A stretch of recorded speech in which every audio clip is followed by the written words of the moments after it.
Happens to the best of us. Monday, February 22nd, we're going to get farther into our mythology. See, blue sheet, turn it face down, so we have a quiz coming up on Wednesday. I figure the more I can feed it into you, the better. So we'll see what you guys have. Oh, book report coming up due very soon. Tomorrow, girls' basketball game. Good to go from there. All right. Then let's see how much of it you can do from memory to try and help you out, because when it comes time for the test, knowledge. In the beginning, the very first thing to exist was chaos. What was chaos? Pudding. And it splits to form the first two gods. And who are the first two gods? And Uranus. And Gaia, also known as? Mother Earth. Uranus is? Father Sky. Nicely done. And then they fall deeply in like and have the first set of children. And who are the first kids? 50-headed monster. 50, how many hands? 100 hands. Ooh, and what was their official name? shears. Not bad. The hecatonic years. It's like us times 50.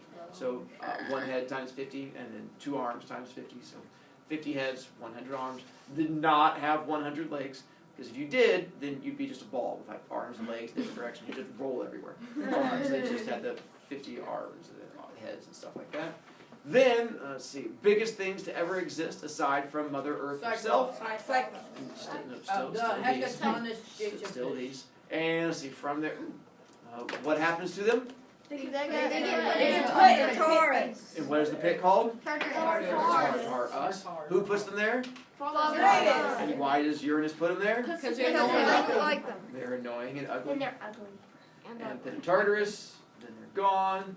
And then time passes, and we have the second set of children. Cyclops. Nicely done. How many are there? 3. How many total eyeballs? 3. Oh, I thought you meant like how many eyeballs do they have? No. And then what is it they're better at than anything else? Making weapons. Out of? Metal. Nicely done.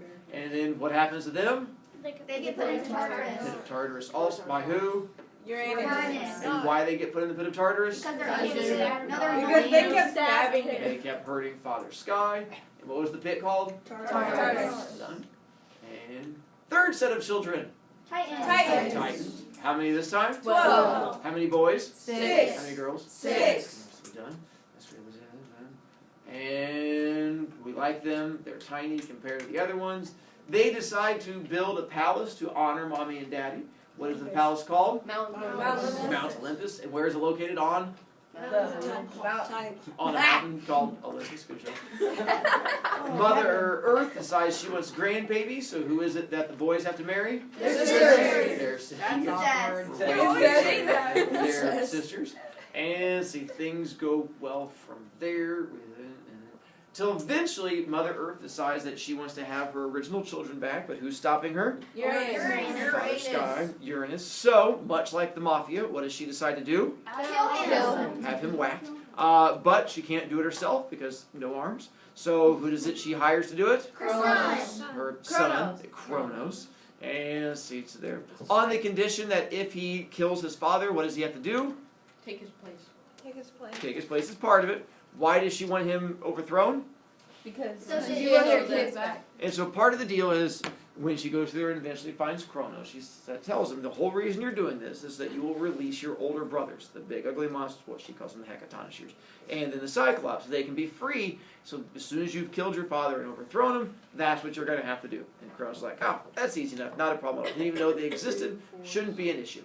And she gives him a weapon. What weapon does she give him? A scythe. A scythe. Ooh, remember what it's made out of? Adamantium. Nicely done. Adamantium. Wing. Scythe. And so she makes from the side, and then the idea being he has to overthrow his father when the dad comes down to give Mom a hug. And when is that? Sunset. Nicely done. At sunset. You don't need the names. But it says who are the Titans. Yeah, you just described who are the Titans. Oh. Oh, jeez, I'm not going to make you memorize all those names. Definitely not that important. So at sunset, Father Sky comes down to give Mother Earth a hug. Give me some sugar, baby. And then all of a sudden, Cronus pops up. Boom! And Father Sky's like, hey, that's kind of creepy. What you doing? And then, wing! He pulls out the sharp, pointy stick. Hang on. Sharp, pointy stick. Focus. There we go. Pulls out the sharp, pointy stick. Father Sky takes off screaming. Eee! Cronus takes off after him. Eee! and doing the choppy choppy. Every time that he chops into Father Sky, choppity choppity choppity, big chunks of Father Sky come flying off. They end up hitting the earth, and these chunks become new creatures that are going to show up later on in stories. So chasing, running, chopping, chasing, running, chopping. Is this about where we got to with you guys before? Yeah. Chases him until he gets to the edge of the earth, because the earth was not shaped like a ball. How is the earth shaped? Flat. Flat like a giant dinner plate. And chases Uranus until Uranus gets to the very edge. And Uranus keeps backing up until his feet are hanging off the very edge of this earth. And Cronus keeps coming at him going, choppy, choppy, choppy, choppy, choppy, choppy, choppy, choppy, choppy. And right before he can do the final choppy chop, Uranus goes, wait! And he stops. He goes, what's up? And Uranus goes, before you kill me. Cronus goes, yes. He goes, I have something for you. Cronus goes, ooh, is it a puppy? He goes, no, we haven't made those yet. He goes, oh man, what is it? Uranus goes, wait. And he reaches into his pocket. And he pulls out a curse! And he throws a curse at Cronus and wiggles his fingers and says, you are cursed! He goes, since you are my child and you are overthrowing me, as long as you are the leader of the gods, you will be overthrown by one of your children. And they will be overthrown by one of their children. And they will be overthrown by... Cronus goes, bored! And jumps at him. And before the scythe can make contact and kill him, Uranus turns and jumps off the edge. Some stories say that Uranus just floats off into space, like George Clooney in Interstellar, just never to be seen again. Other stories say that he hangs onto the bottom of Mother Earth, onto a stalactite, and just dangles there like Luke Skywalker at the end of Empire, and just sort of hangs out. Other stories say that he's just gone and never seen. However you look at it, Uranus is never seen again from this point on. Cronus becomes the new king of all the gods. With that, he immediately heads back up Mount Olympus, tells everyone else that he is the brand new leader, and everything is good. Mr. Brovicast? Yes. He just killed this guy? Yes. Yeah, I know. What's still up there? Nothing. Sky. According to the Greeks, sky minus sky equals sky. Greek math. We're just going to call that Stepdaddy Sky. And Stepdaddy Sky is very friendly and nice to us and hangs out up there, but it is no longer Uranus, it's just a different sky. So now Cronus is king of all of the gods. Mother Earth is happy, and she reminds him of the conditions, because what is it he needs to do? Free his brothers. Free the big ugly monsters and the Cyclops. So she tells him how to do it. She says, hey, there's this big underground tunnel that you can take that leads you down into the pit of Tartarus. Big giant doors. Open the giant doors. That'll free them and allow them to come back up here onto Earth. He's like, is there anything else I should know? Mother Earth goes, no, that's it. You're good to go. So Cronus takes off down this long path and runs down this big long tunnel. Finds these giant doors in the middle of the Earth.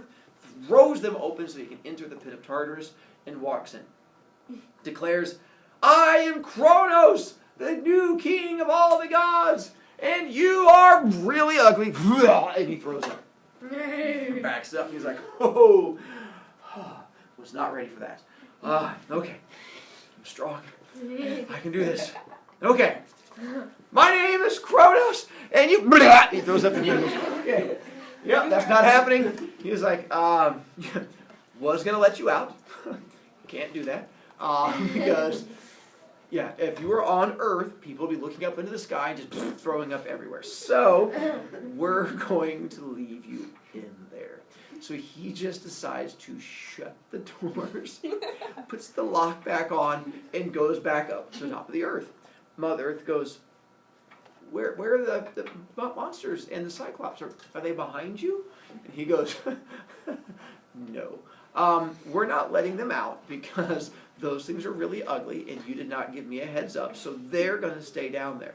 And she goes, that's not part of the deal. And he goes, it is now. So Cronus leaves them down there and Mother Earth becomes really, really grumpy, but there's not much she can do. With Cronus becoming the new king of the gods, he decides that he's going to have to create a new squad. So he has people that he's going to have to hang out with. So there's 3 people he brings in to hang out with him on a regular basis. The first one, did we get to this guy yet? No. It is, do you know his name? No. No, Zeus does not exist yet, but a good try. A guy by the name of Prometheus. And Prometheus becomes one of his friends because of Prometheus' superpower. You guys know Prometheus' superpower? Uh-uh. Ooh. super smart. So smart, he could actually see into the future. He could just rub his temples and go, your pencil's going to break. What? And so that was his thing. And Cronus thought that was the coolest thing ever. And he said, you have to come out and hang out with me because anyone that can see into the future is going to help me with all of my gambling. But Prometheus had a brother that would come and hang out with him all the time too. And his brother's name was Epimetheus. Epimetheus also had a superpower, but his superpower was the exact opposite. So his superpower was Super dumb. worst superpower ever. And so he was super dumb. It wasn't just that he was super dumb. His issue was he could not see into the future. Mr. Brogier? Yes. I can't see into the future. Actually, you can. Whoa. I can't? Yeah. Here's a science experiment you can do when you get home to prove that you can see into the future. Go home, turn on the oven, the little burners that are on top, the little flames that come up. Wait till it gets really red and hot. Take your right hand, slam it down on top. Wait about 2-3 seconds. Scream. Pull it back. Then look at your left hand. Take your left hand, slam it up. The moment before you do, you're going to go, wait a minute. I know how this ends. Burning, screaming, sizzling, sausage falling on. So that's you seeing in the future. Your hand doesn't have to make contact for you to be able to know what's going to happen. Epimetheus, his problem was there was no seeing into the future. Epimetheus, that would hurt. Ooh. Oh, why would I? Ooh. God. And so it would continue on and on because there was no seeing in the future. So his issues ran pretty deep. Then they had a third brother who also hung out with them, a guy by the name of Atlas. He's a map. Atlas was a map. Who also had a superpower, and Atlas's superpower was super strong. Oh. He was the strongest Titan to ever exist. He was the Hulk of all the Titans. We'd just go around smashing him. Atlas, smash! Every once in a while, throw him around like, puny god. And eventually, when this big war breaks out between Zeus, who doesn't exist yet, and Cronus, Atlas steps up as the general of the army to help him out. So now, Cronus is hanging out. Things are going well. Till one day, Cronus decides he has an anger problem, where Cronus would like to go around and beat up people, but he doesn't want to go beat up other gods because that seems like a mean thing to do. So he talks to Prometheus. He's like, Prometheus, I have rage issues, where sometimes I just want to go and smash people and watch them go kaput, but I have no way of doing that. Anything you could do to help me? And Prometheus goes, why don't we create a new race of tiny titans that you can smash? Cronus goes, well, that's a cool idea. He's like, well, what would you make them out of? And Prometheus goes, I don't know, like dirt and water. We'll just squish them together and make mud, sprinkle magic god dust on them, and then we would make this new race. Cronus goes, done deal. Make it happen. He goes, what are we going to call them? Cronus is like, let's call them Smashies. And Prometheus is like, no, that's stupid. He's like, oh, humans. He's like, that's much better. And so they decide to make the first race of humans using just dirt and water. And they squish out these little mud people, and they sprinkle on magic little god dust, and the little mud people come to life. I'm a real boy. And they dance around, and this becomes the first race of humans. It is called the Golden Age of Mankind for a couple reasons. One, there's no winter time. It is always summertime. Two, there's no war and no disease. It is just the humans running around. Three, there's no women. They only made dudes at this time. Women had not been invented yet because apparently they're more challenging. But we have just a bunch of dudes running around, and whenever Cronus got upset, he'd go down to Earth and just smash them. Smashy, smashy. Oh, stuck between my toes. And he'd flip them out between his toes, and then go around and smash more. Prometheus would make more, and things are happy. Time passes. Things are going well. Except the curse that Uranus put on Cronus continues to haunt him. And what does the curse say? His children will kill you. One of your children will overthrow you. If you know, Gesundheit, one of your children is going to overthrow you, what is the simplest way to prevent this curse from happening? Kill them. Pardon? Don't have kids. It's like telling you, if you touch that pencil, I'm going to give you a detention. And you go, this pencil? that would not be a good idea. But of course, Cronus, not very smart. So obviously, time passes, and his hot sister wife comes in one day and says, "Hey, hon, I have news." He goes, "What's up?" She goes, "I'm pregnant. We're going to have a baby." And Cronus goes, "Oh, bummer." No, his mom is Gia. This is Rhea. Oh. Close. That would be creepy. They didn't go that far. Sisters are okay. Mothers. And so with that, she goes, "Hey, we're going to have a baby." He goes, "Oh, yay." He's not told anyone about this curse because he doesn't think his wife will react well to it. So he's like, "All right, well, there's a baby coming. And so I'd like to kill the baby because that's everyone's first solution when you know baby's going to overthrow you. But he can't kill the baby. Why can't he kill the baby? It's immortal. It's immortal. Baby on a stick. So he has to come up with another plan. He waits until Rhea gives birth. And she gives birth to a little baby by the name of Poseidon. And little baby Poseidon is adorable. And she wraps him in a little blanket with like starfish and seahorses on it and stuff like that. She's like, "Oh, look at that. He's all wet already." And she brings him in to Cronus one day. She's like, "Cronus, here's our baby." And she hands the baby over to Cronus. And Cronus is rocking the baby back and forth like, "You're going to kill me someday. What am I going to do with you?" The baby goes, "Goo goo." He's like, "Goo goo you." And trying to figure out what to do with it. And all of a sudden, an idea comes to him. What he can do with this baby to make sure it will never be able to overthrow him. So he looks over at Rhea, and he's like,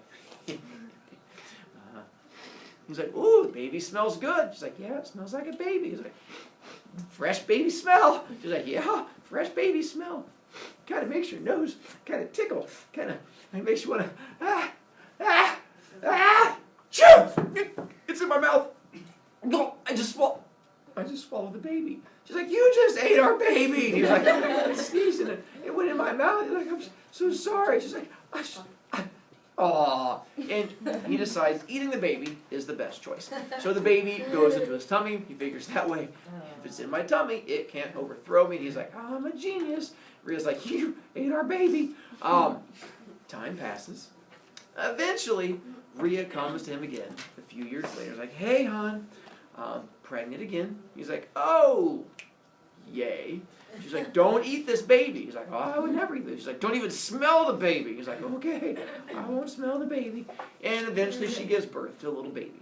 Because she misses the first baby, she wraps this baby all in black cloth and gives it like a little black hat and stuff like that. She's like, "We're going to call you Hades because we missed the other baby." And she brings in little baby Hades. And she's like, "See our baby?" He's like, "Can I hold it?" She's like, "Don't you dare sniff it." He's like, "I won't sniff the baby."